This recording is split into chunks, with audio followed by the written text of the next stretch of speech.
Hey. How you doing, girl? Girl, I'm good. I feel special now. Yes, glasses. I see you. Hey now.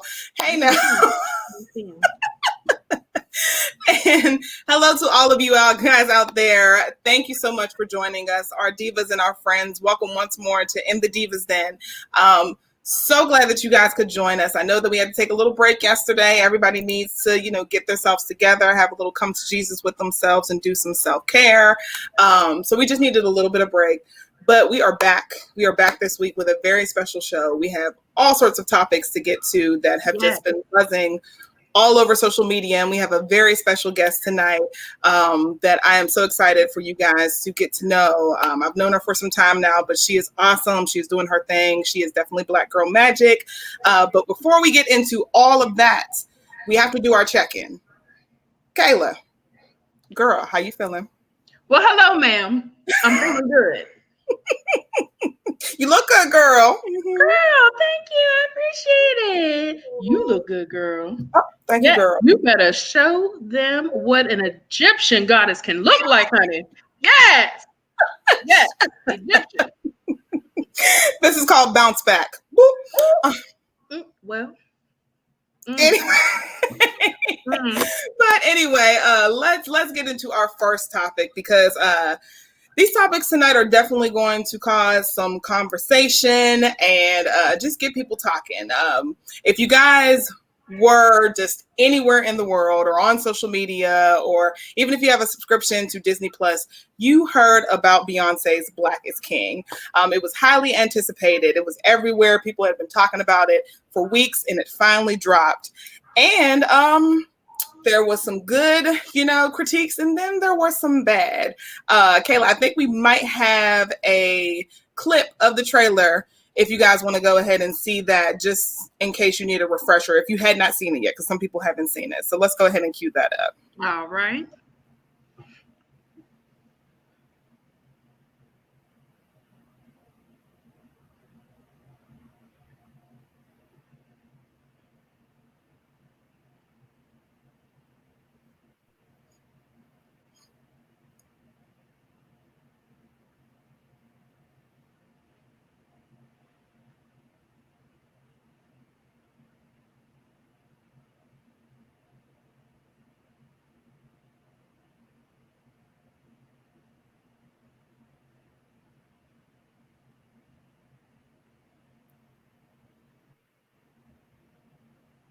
All right. So as you can see there, Beyonce giving us, some African queen and king and royalty and, visuals for the gods. Some people were here for it. Some people absolutely loved it. They said it was visually stunning. It was a masterpiece. And they just were so proud at, the project that she had essentially delivered to everyone. However, there were some people on the other side that did not necessarily like the project at all, thought it was a little biased, thought that it was a little shallow, and it didn't really depict African people as a whole very well. Now, before we get into those tweets, Kayla, how did you feel about Black is King? You know what? At first, I was a little thrown off. I'm not going to lie. I thought this was like something she had took time, wrote a piece. I was like, oh, Beyonce is giving us her whole gift album. And she's giving us a video anthology. And she's doing it. And it's Black excellence at its finest. Mm-hmm. And she's giving you pure Beyonce. And I love it. And like you said, it's visually and aesthetically pleasing to see all the parts of Africa, because to be quite honest, when we think about Africa over here in the United States, oftentimes we think of very outdated pictures and imagery. We think about AIDS, the famine, and, kids with the extended bellies and just things that don't paint Africa in a great light. And I feel like she was able to bring forth everything that's beautiful about Africa. And that's a good way to put it. And I think, we as African Americans, that's how we kind of depicted it, where we were excited because we don't necessarily know our roots. We don't know where we come from. So to see this Right. Black excellence, to see her take the time and put this together, and to even reach out to Black creatives, the directors and, you know, actors and artists, and put this together, I thought it was really, really dope. I mean, even though I wasn't completely here for, you know, the album, but I thought as a whole it was dope. But Right. some people were just like, no, we're not here for it. And actually one person decided to say, you can love Beyonce and criticize the harm her art creates when it appropriates African cultures and glorifies them under Black capitalism. I love her so much and want my queen to use her power and status not to glorify Africanness rooted in power game against the white gaze. And someone else decided to go ahead and tweet and say, Beyonce needs to stop using Africa as a trope because she won't even come here to tour. And that was a huge issue that a lot of people had, where they're like, okay, so you're taking the African culture as a whole and you're monetizing it, but yet Disney Plus isn't even available in some countries. And even though you've had numerous tours, some of those tours had not reached certain countries, but yet you want to show off Africa. But with that being said, you know, a lot of people were just saying like, hey, like, you can't please everybody. You know, Right. It was a work of art. And even some of the artists even spoke out and said, you know, for instance, Joshua, he said, I was tapped to contribute and direct the Ghana portion of the film. There was nothing like contributing to this vision through narratives on the ground in my home country. This wouldn't be possible without my on the ground Ghana team, you know. And I guess that's where I would like to ask, you know, some of those, why are you, if she decided to reach out to these people and do her research and essentially get it firsthand, then what really is the argument? Because I know that this is her project. I know at the end of the day, she has an overall say, but if her team are people who know this firsthand, then who really are you mad at? Girl, You people know? just mad to be mad. You know, and it's funny because I did reach out to a few of my friends, 2 of them from Ghana, 1 of them from Nigeria, and the 2 from Ghana said that, you know, like, look, I was happy with it. I thought that it was a really dope project. They were happy to see that some of the artists that they love back at home were able to essentially cross over and be introduced to Americans. Right. You know, however, there was my friend that was from Nigeria that was like, for lack of better words, he was just like, I don't really care. Like, she was able to monetize it. That was the goal. So what's the problem? But I guess at the end of the day, you just cannot make certain people happy. Right. You can't make everybody happy, and she's A-okay with that. She sleeps at night. Hello. And still collecting that Disney check. Hello. Thank you, Disney. But I was glad that she was able to use her platform to do something like this. Yes. Unlike someone else who decided to use their platform to say nothing. And if there was a way to describe or show irony and karma, this definitely would be it. If you guys had not heard about Joshua from the Orlando Magic, he was essentially called out because he chose not to take a knee or wear a Black Lives Matter t-shirt with the rest of his team during the national anthem. It caused quite a bit of stir and some backlash because some people were like, you as a Black man, as a basketball player, why did you decide not to essentially follow suit on something that's so important where, you know, this is an ongoing topic? And this is what he had to say. Let's go ahead and take a look. So you didn't kneel during the anthem, but you also didn't wear a Black Lives Matter shirt. Do you believe that Black Lives Matter? Absolutely. I believe that Black Lives Matter. A lot went into my decision, and part of it is, first off, is my thought that, you know, kneeling or wearing a Black Lives Matter t-shirt don't go hand in hand with supporting Black lives. And so I felt like, just me personally, and what it is that I believe in, standing on the stance that I do believe that Black Lives Matter, but I just felt like it was a decision that I had to make, and I didn't, you know, feel like putting that shirt on and kneeling went hand in hand with supporting Black lives.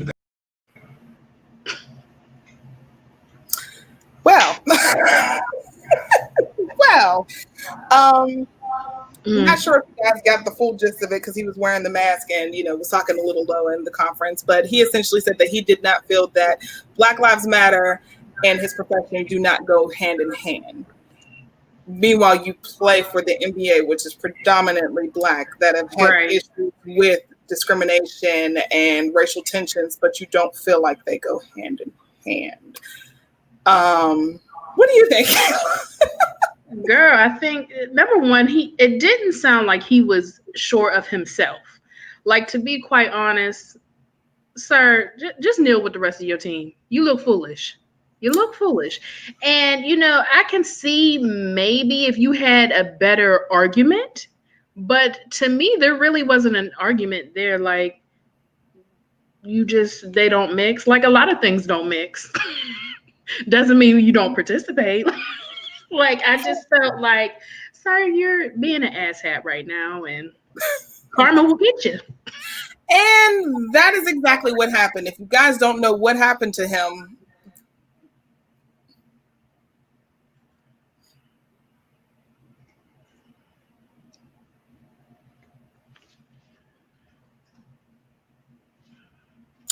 yeah. So, literally after making that statement, he ended up tearing his ACL. He had knee injuries prior to that, but at this moment was when he ended up tearing his ACL and will now have to sit out. And the crazy thing is, when this happened and when the footage was released, a lot of people were rejoicing, for lack of better words, and saying, like, this is what you get. This is karma. This is irony, blah, blah, blah, blah. A lot of people were jokingly saying that the ancestors had pushed him taking a stance. And I know here in the Divas Den, we never want anyone to get hurt. So, we do wish him well, because at the end of the day, he's allowed to have his own opinion. And as a grown man, you're allowed to do what you want to do. We are allowed to disagree with that. However, if I have never seen karma in action, I've seen it. And on the first game, though. And it's the thing that you refuse to take a kneel on. Like, yes.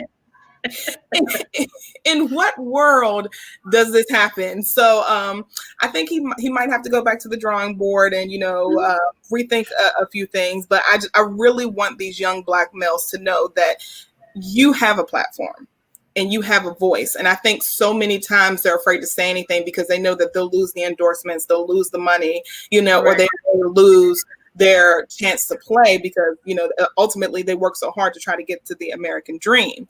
But at some point you have to stand for something. And if your whole team collectively is coming together, even the white members on your team, and are standing with you and saying, we hear you, we know that we need to bring attention to injustice, then why are you not kneeling? I don't really understand his reasoning. And when I read more about it, he tried to bring it in a biblical sense and it didn't make sense. And I'm just like, just say you wanted to try to say PC because you didn't want to get in trouble, because that's how I'm taking it. That's essentially how I'm taking it. So, we wish him a speedy recovery, but Jonathan, you brought this on yourself, homeboy. But moving on.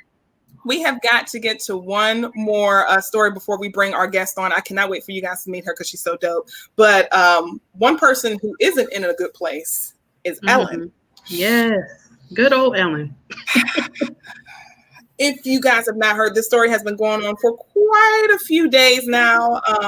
Ellen is under fire because they essentially say that her workplace is extremely toxic, and 36 employees, former and current, have come forward saying that they have been victims of harassment and mistreatment and sexual assault from some of her executive producers.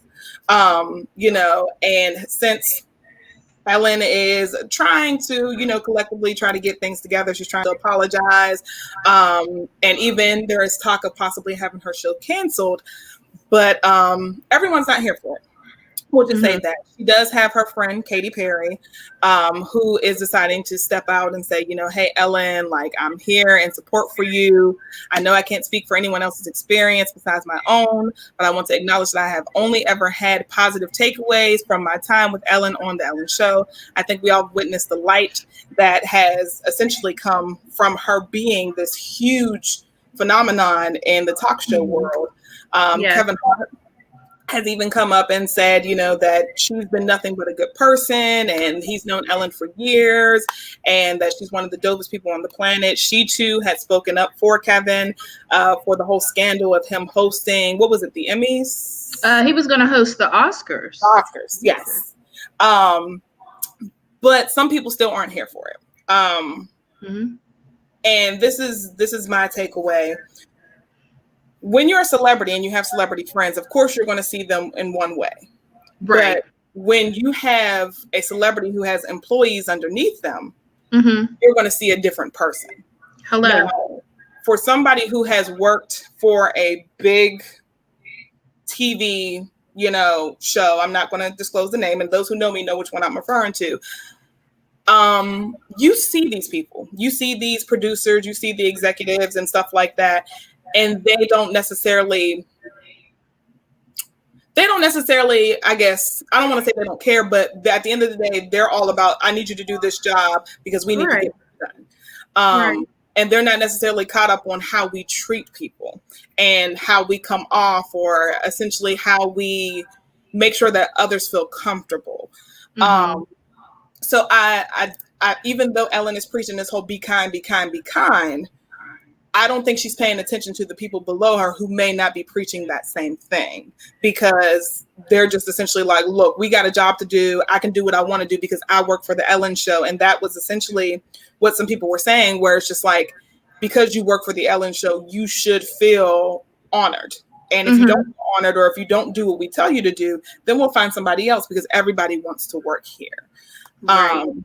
So, Kayla, what do you think, girl? I think for sure there is a large disconnect there. I mean, that's pretty obvious, because when these not rumors, but when these allegations started coming out, they weren't solely placing the blame on Ellen. It was more or less like, oh, it's management, it's producers, it's, everybody but the dang caterer. So it's like, there's a clear disconnect. Now, who knows how her show is ran and how things are operated? Who knows if things even get to her? But a part of me is still like, Ellen, this is your name. And at the end of the day, it's all falling on you. Now everybody's pointing the finger at you, and they're like, you know what, Ellen? We know you've been this ride or die LGBTQ queen, mother child for so many. And it's like, well, what's going on? Why don't you know what's going on in your own home? Right. So it's like, you might need to clean house if your show continues. You might need to, y'all might have to have those sessions where, the whole team is just off from work and we're rebuilding and refocusing and getting back to be kind, because right now it doesn't sound like you have an environment that is kind or very welcoming, for that matter. And so I think, if anything, she might just need to re-strategize, maybe fire some people, but really sit down and figure out if this is something she wants to do moving forward. Exactly. And that's the thing. I know that when you get to a certain point in your career, you don't necessarily have the time to babysit people, but you still have that responsibility, like you said, when your name is attached to something. Right. So you are hiring these people, or these people are in place because you're expecting them to do a job and do it well. But we know that sometimes things go to people's heads and they're like, well, I'm the executive producer. I can do what I want to do. I can say what I want to say because I am running stuff around here. Right. But like you said, at the end of the day, we're still going to look at Ellen, and we're not going to look at the executive producers, right? Because it's the Ellen show. It's not Steve's show or Patrick's show or Katie's show. It's the Ellen show. Exactly. So she needs to get it together. She did apologize, and she said that. Let's see if we can get that apology up. On day one of our show, I told everyone in our first meeting that the Ellen DeGeneres show would be a place of happiness. Obviously, something changed, and I'm disappointed to learn that this has not been the case. And for that, I am sorry. So, as you said, Kayla, I really think that she's probably going to go ahead and clean house. You have no choice when you have people who are going to have to essentially say something. You know, like you're going to have to talk about what's happening here, especially when you have 36 people coming forward and previous employers, including her old DJ, who also to the fact that it was a toxic environment. Like, you have some explaining to do. So hopefully she gets this together, girl, because this ain't good. We ain't being kind right now. But not at all. With that being said, we are going to switch gears and bring our guest onto the show. For those of you who don't know, her name is Abbigail Glen. She is the owner of Shelves Bookstore. We are actually good college friends. She's so dope. She's so sweet. And she was always one of those people who was reading something, you know, or talking about a book that she had read, and just so knowledgeable and such a good person. So when I heard that, you know, she stepped out into the entrepreneurial world and essentially is doing her own thing and being Black Girl Magic, I wanted to invite her on the show just to discuss her journey and just see how we can help her, especially since we are, you know, during a pandemic and we want to support our business as much as possible. So please welcome to the show, Miss Abbigail Glen. Hi, guys. Hey. How you doing, girl? Good. Thanks for having me on.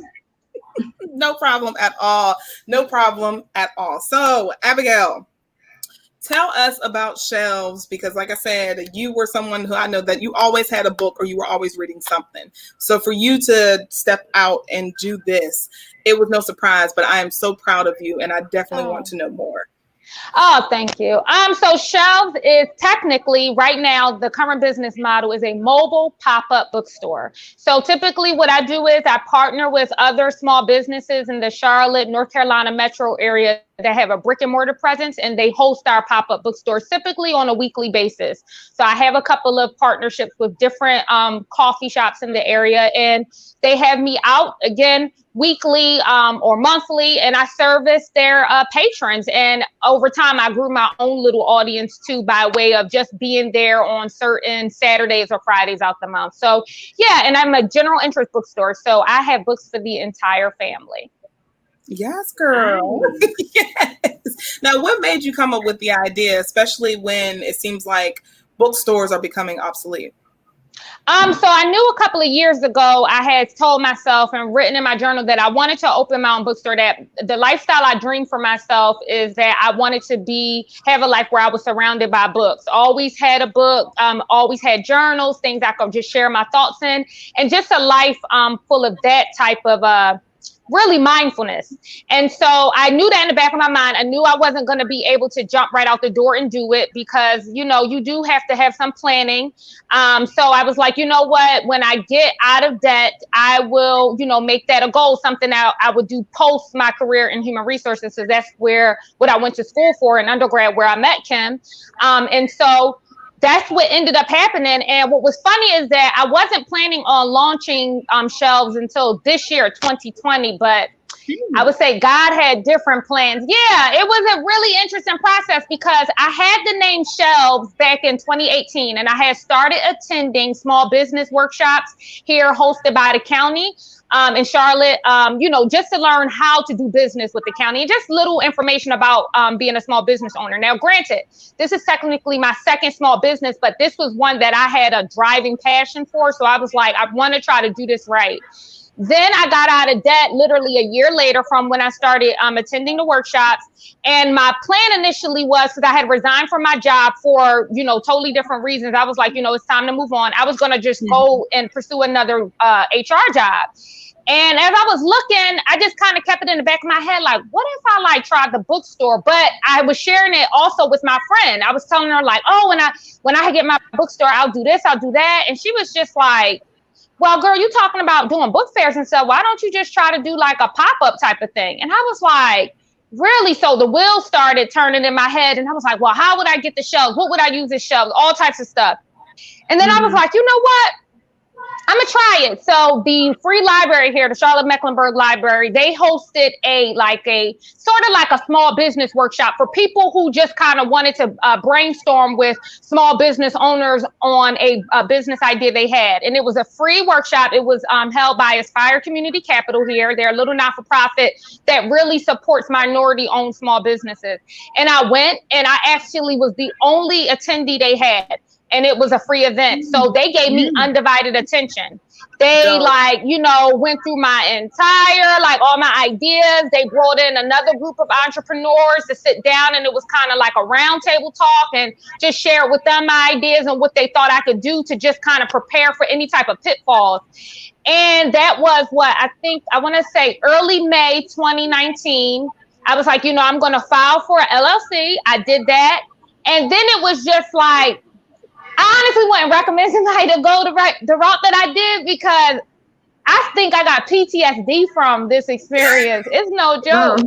I'm not even playing. Like, I'm telling you, I had no idea what I was getting myself into. Like, I knew that it was something I wanted to do. So that was driving me. Like, my why is I want to be, a staple in the Charlotte community and in North Carolina, the state in general. But man, I'm telling you, I had no idea. Like, when I tell you, most of the research I did as far as just like how to be a bookseller or where to get books from was all just Googling stuff. And even the first inventory of books I purchased, that literally was like, honestly, I'm not making it up. I was like, well, what books do I know I want to read that's about to come out? So I checked those off. And then I was like, all right, let me see what else like Goodreads is saying is coming out. And that's how I selected my books. Now, I was already 100% comfortable, though, with reaching out to like businesses to partner with. So that wasn't an issue because I have no problem with interpersonal communication. So this one coffee shop, Queen City Ground, shout out to them. They're owned by, I would say more so a family. It's a group-owned coffee shop here in Uptown Charlotte. And they said, hey, yeah, you can come in. You can do a pop-up with us. And it was the 22nd of June, 2019. And that was the first day I did a pop-up. And I'm telling you, it has just been a roller coaster ride. Roller coaster. With a lot of loops. And I'm not even done. I'm not even out of a loop yet. It's just like this. Girl, pray for me. That's entrepreneurship and stepping out on faith, honey. Oh, baby. I tell people, I really am like, I had sat down with, another group who interviewed me, and I was telling them, I said, I never everybody's journey is for them. And I already know the way that I move about certain things, because people tell me I'm a risk taker, and I could never really see it prior to doing this. But honestly, in looking back at the last year, it was a big risk. And I'm telling you, like, I've, gone without things that like other people I know wouldn't be able to tolerate. And I was out here hustling and like stressing myself out. Like I was skinning bones before COVID started. Cause like somebody said to me today, a friend, she said, girl, you got hips. I said, girl, I ain't got no hips. You looking at these bones. I don't have no hips. I done lost all this weight from all this hustling and bustling. So yeah, it's crazy. It's good, but it's crazy. You are making it happen, and I couldn't be prouder of you. So let people know. I mean, I always hear and I always see on Facebook, like, I need recommendations. What are you reading? So what are some of the most popular ones that you are seeing right now? The last 2 months, everybody, I'm gonna be honest with you, I like to call it the 3-piece combo. So people were ordering either White Fragility by Robin DiAngelo, Me and White Supremacy by Layla Saeed, or How to Be an Anti-Racist by Ibram X. Kendi. Those were like, and then let me go ahead and just throw in, a milkshake, and that was The New Jim Crow by Michelle Alexander. Like everybody had one of those books in their order in the last 2 months. And it's funny because I was able to, I've had a backlog since June 1st.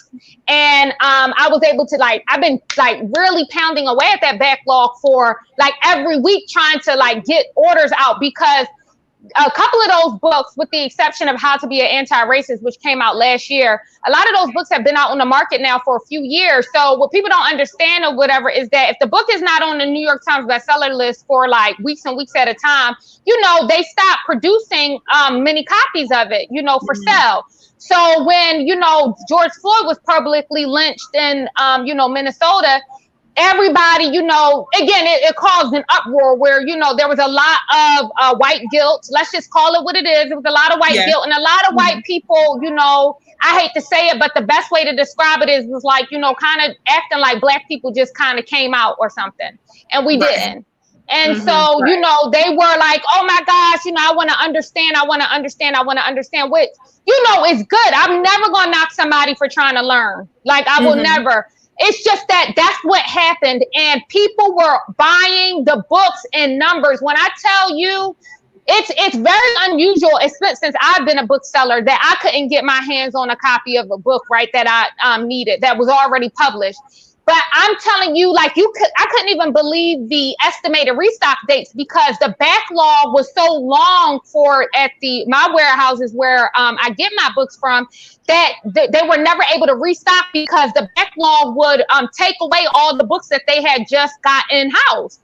So, I mean, backlogs was 20,000, 30. I mean, and I'm really underestimating the amount, because it was really, really bad. I literally today, they just got in at my warehouses, they got a couple of thousand copies of like Me and White Supremacy and the new Jim Crow at one warehouse. So I was able to get some of that stuff out, and I alerted those customers that have been waiting for a while. But yeah, those are the hot topic books right now.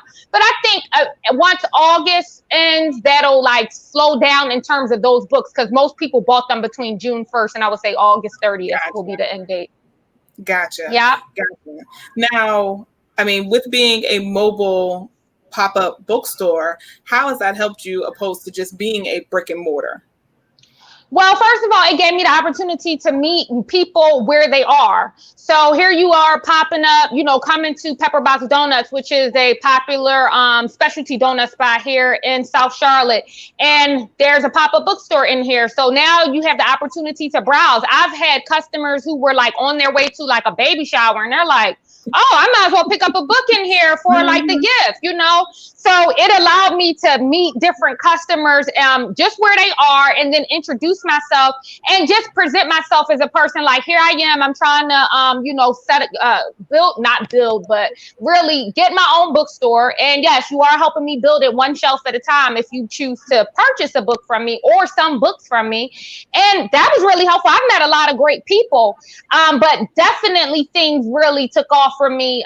You know, I would have to say once George Floyd passed, because I know there were other Black business owners who were hesitant about this, but Kim, I mean, I'm sure you know, I have a master's degree in Africana Studies, and like I was an African American Studies minor in undergrad. Like, I have always been about Black people. Am I sitting here about to say, like, you know, you could always catch me at a protest, but I was protesting way before George Floyd's death. You know, I always have been about, you know, Black people, our rights, our safety, our needs, and the fact that we have to stick together. And so, you know, I felt it was my duty that, you know, here I am, I'm a business owner, and I had probably just a little over 1,000 people following my page at the time of his murder. And I said, I'm not going to sit here and pretend like this thing didn't break me down in tears, just like Ahmaud Arbery did and Breonna Taylor. No, I'm going to say something, and I don't care who's offended personally. Right. And I came out like that. Like, I'm not, if you're going to take this as a punch at you, punch towards you, that's your business. And you know, feelings are not facts. So just because you feel that way doesn't make it a fact. Therefore, I'm going to say what I need to say. The fact is, this man, we all watched it now, and his family will never get to live this down. Watch this man get publicly lynched. And it's a problem. And racism has been a problem, and it remains a problem. And the fact that, you know, our white brothers and sisters literally know that it's a problem, because I'm not accepting that excuse of I didn't know it was that bad. You know it was a problem, but you're so disconnected from the Black experience. You're only inviting yourselves in if you want to listen to our music or participate in the culture, but you're going to pretend like, you know, you didn't realize that we all living in a country that were built on Black bodies. I'm not tolerating that. So yeah, I spoke up, and I have been letting people know ever since. So I tell folks, it's a black woman behind this bookstore. Yes. Don't get it twisted. I talk like that. Don't get it messed up. If I'm not for you, baby, I'm not for you. That's okay. I have never begged. That's one thing as a bookseller and the type of bookseller I am. And I tell people, this is probably why I'm only a half decent bookseller. I never have begged somebody to buy a book from me. I had barely made money every time I went out to sell for shelves. So let's just keep that straight. Shelves was not keeping me afloat. I was hustling and doing other stuff to try to keep myself afloat because that's just how I'm built. So, and I'm not going to start now trying to pander to anybody, about hey, try to see it from our perspective. No, because a lot of people know what's going on and you see it yourself and you're choosing to willfully ignore it because it probably is too traumatic and it makes you uncomfortable. So I tell my customers all the time, get comfortable with being uncomfortable if you come in the shop with shelves, because first of all, I'm going to get on my Insta story and say whatever I want because that's my only Instagram page right now. So you're going to get me. Sometimes you're going to get me on there talking about why hasn't nobody come along and taken care of me yet? Where he at? Sometimes you're going to get that. Other times you're going to get like, oh my God, I just can't believe books are still on back order. You're going to get a multifaceted me, but at the end of the day, you're going to get everything. You're always going to get everything because I never want you to say like, oh my gosh, it's like, I didn't know who she was. No, baby, you know who you was dealing with. You know who you was dealing with. This is the type of bookstore owner I am. And I'm cool. Like the thing is, I tell people I'm a cool person. I've never really had a problem with getting along with people. And mostly because I say what it is. It doesn't mean that I'm always right, but I'm always you can always trust that if no one else speaks up and there's something that needs to be said, Abby's going to speak up. Mm-hmm. And that's the one thing that I loved about you, even, back in college, like you were able to be very diverse, but you let people know from the get-go, like, look, I'm still about this at the end of the day. I'm still about the culture. And I think that I love that now more and more Black people are feeling that. I mean, you've always felt comfortable, but more and more Black owners are feeling comfortable with saying, this isn't right. I'm taking a stance. This is what I have to say. And if you don't like it, oh, well. But the fact that more of us are willing to jump up and say, well, we're going to support you because you're finally taking a stance. We feel everybody. I think at this point, everybody is starting to feel heard, So for you to be as transparent as you're being, especially with it being, in association with your business, I definitely cannot commend you enough for that because there are so many people who are scared. I mean, Jonathan, we just talked about Jonathan with the NBA. Mm-hmm.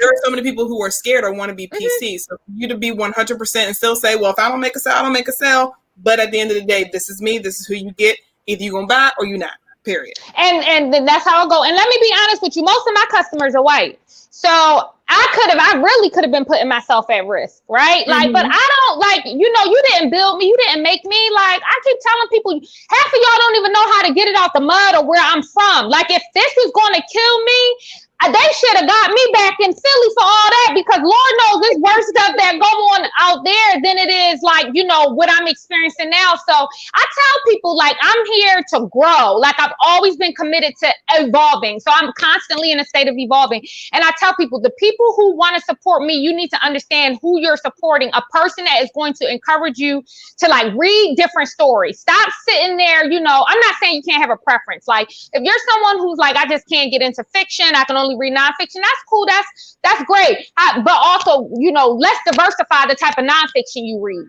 Because again, what you feed yourself, that's the only way you know how to eat. Like that's the only nutrients you're getting. So if you only feeding yourself, white authors or white female authors, that's how you're going to think. Because we all think in different ways. And let's just be honest, different cultures think in different ways. And there is a such thing as Black culture.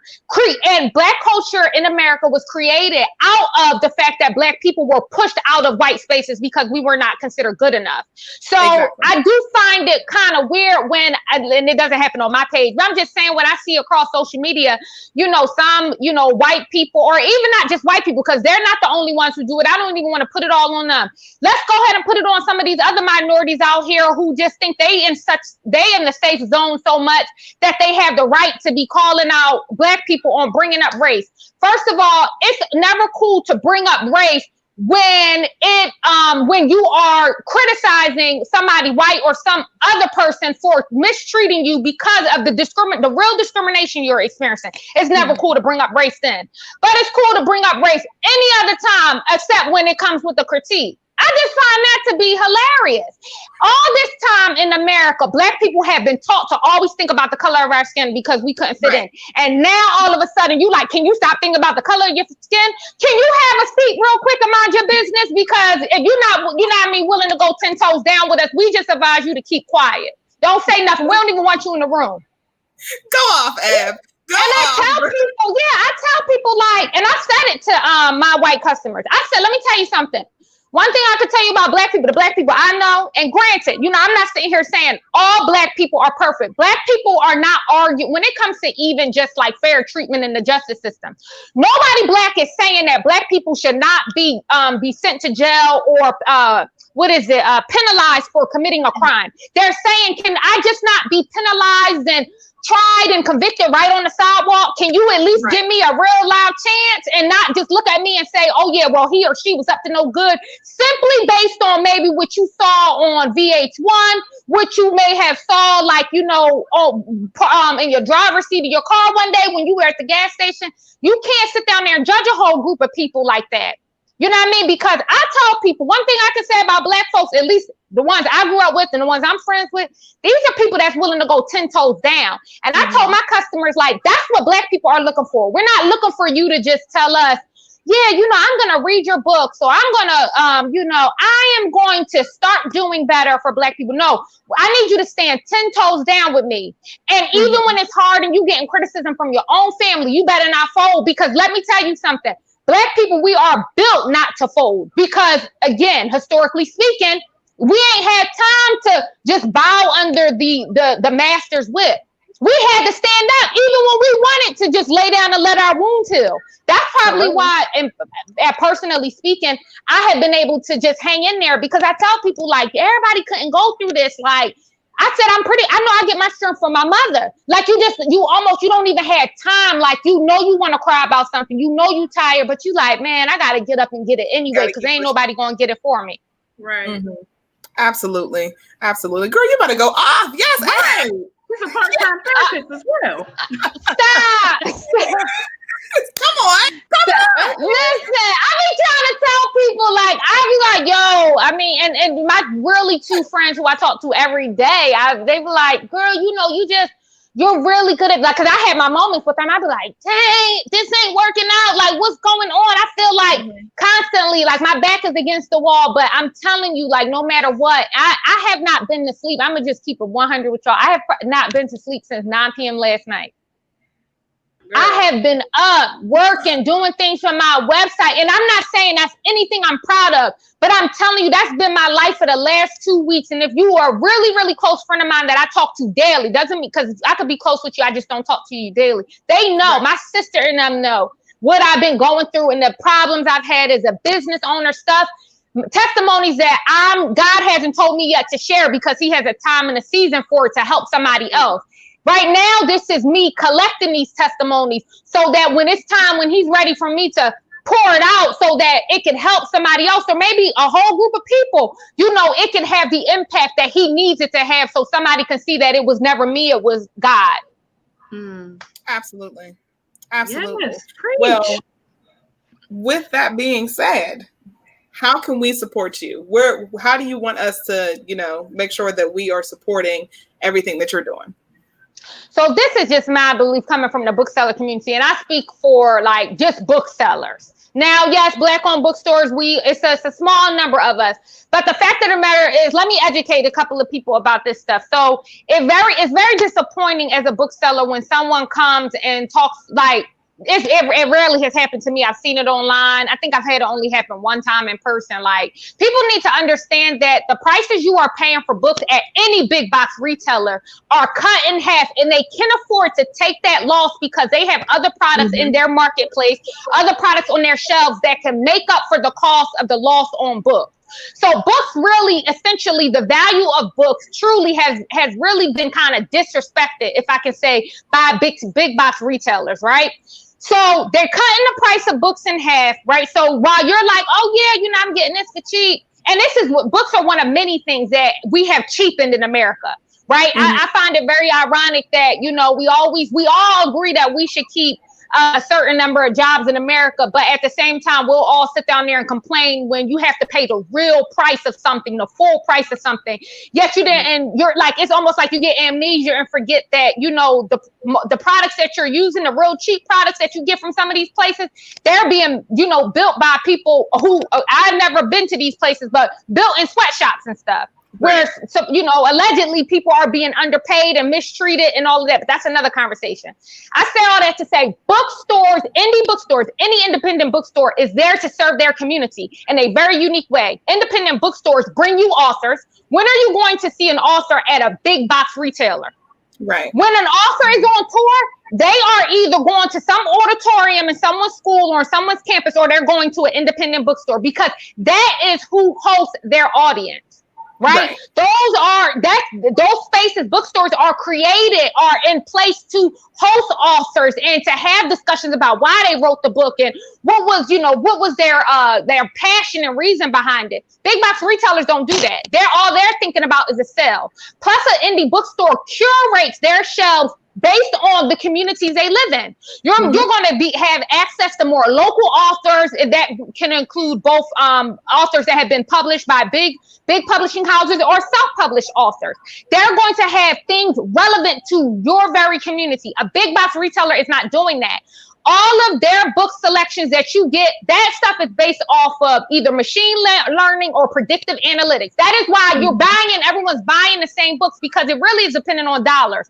If that author has a publisher behind them that is funneling money into like book marketing, I can guarantee you that that's the reason why their book is, again, they paid X amount of money for their book to sit right on the front of the shelves, right? And not everybody, if people don't realize that, there's inequality in publishing too. So if you're looking for the opportunity to pick up a title that you might have not otherwise come across, because what people don't understand, hundreds of books come out weekly. Hundreds. I'm talking about, people really don't realize that. So Tuesday is a typical publishing debut day, right? I'm telling you, hundreds of titles come out, hundreds. And here we are as indie booksellers. We are curating our stores based on what we know our customers, the people in our community, enjoy purchasing, right? And every community is different. Every community has its vibe. And it is also the indie bookstore's responsibility to help teach their community and help keep their community together and informed.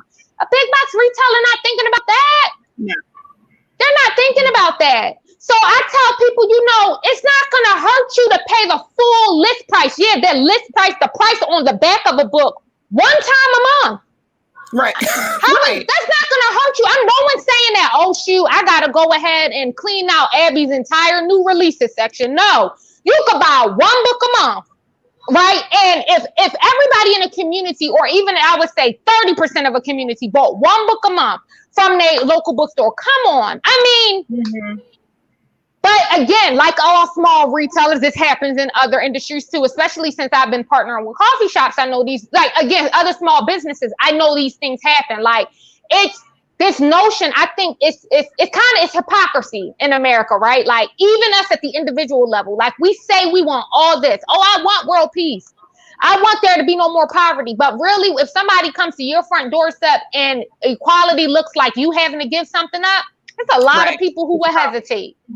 That's a problem. I tell people, y'all not really trying to pay the real value of something because you won't complain about it. You don't really care about what they got going on in other countries. You don't care about that. Let's just stop. This is my belief, and this is a book that I think it's actually a fiction book that I think touched on it. It's called The Nix by Nathan Hill.